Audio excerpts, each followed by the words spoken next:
دوستان، امروز اومدیم حرم امام رضا، حرم امام هشتم شیعیان.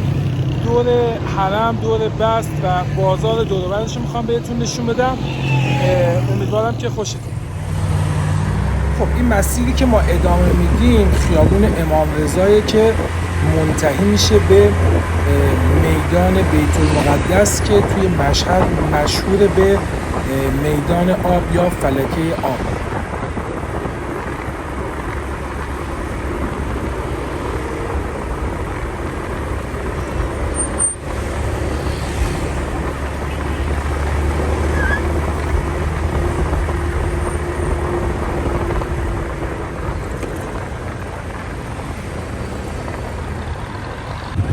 خب این میدان بیت المقدسه و روبرومون درب باب الرضای حرمه و سمت راستمونم بازار رضایی که بریم با هم اطرافشو ببینیم. خب اینجا ضلع شرقی حرم بازار رضاست که در سال 1355 به دستور محمد رضا شاه پهلوی در عرض 11 ماه با طول 960 متر و عرض 33 متر در 2 طبقه ساخته شده. این ورودی بازاره که ما قصد داریم از کنار بازار حال و هوای فروشگاه ها رو بهتون نشون بدیم. داخل بازار هم دقیقاً همین حالت رو داره، فقط با یه فضای سرپوشیده.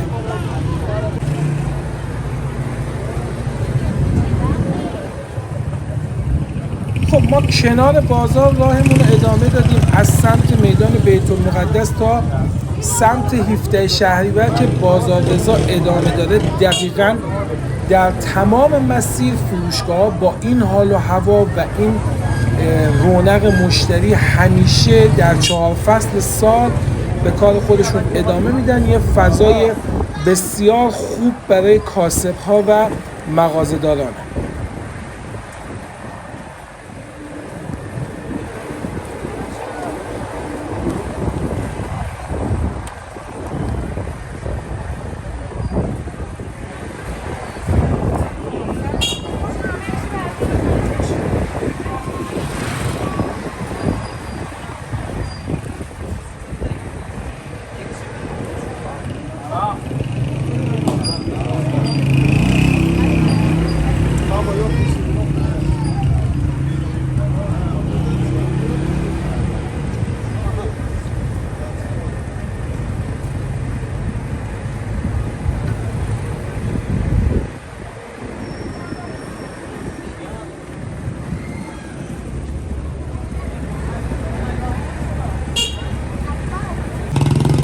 اون ته انتهای بازار رضا میدان 17 شهریوره و توی این ویدیو سعی میکنم کل طول 960 متر مسیر بازار رضا رو من براتون به تصویر بکشم. کلا داخل بازار از این تصویر میشه سمت راست و اون ویدیوی مغازه هم سمت چپ و اینجا هم که دیگه میدان 17 شهریور و بازارهای متعددیه که داره.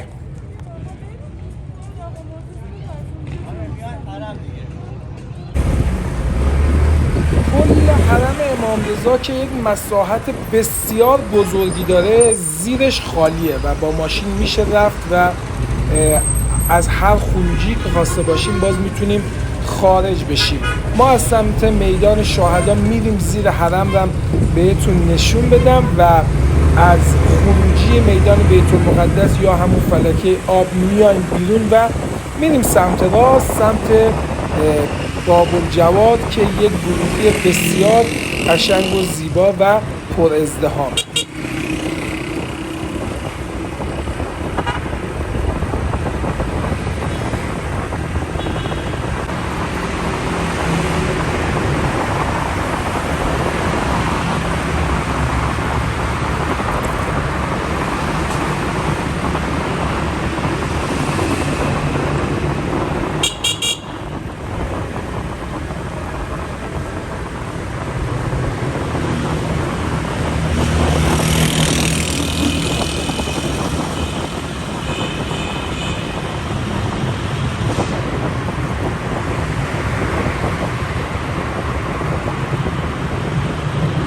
در تمامی این مسیر سمت راست پارکینگ های بزرگی طراحی شده و سمت چپ هم قسمت های فنی و موتورخونه های بزرگ حرم است.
ما از این خروجی که به خیابون امام رضا میرسه خارج میشیم و میریم سمت درب باب‌الجواد.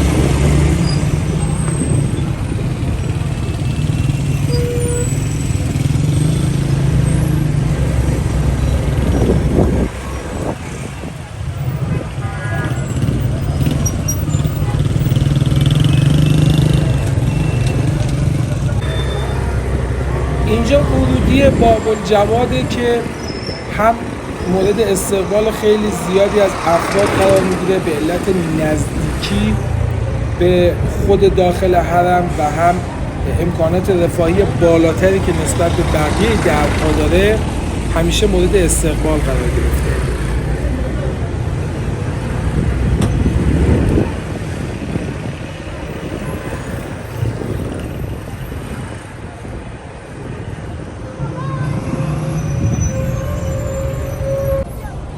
خب از این نقطه ورودی درب باب‌الجواده که سمت چپ فروشگاه آستان قدس و سمت راست مسجد و امکانات رفاهی و نزدیکترین درب به داخل حرم این دربه که خب میبینید یک فضای بسیار خوب و معنوی هم داره.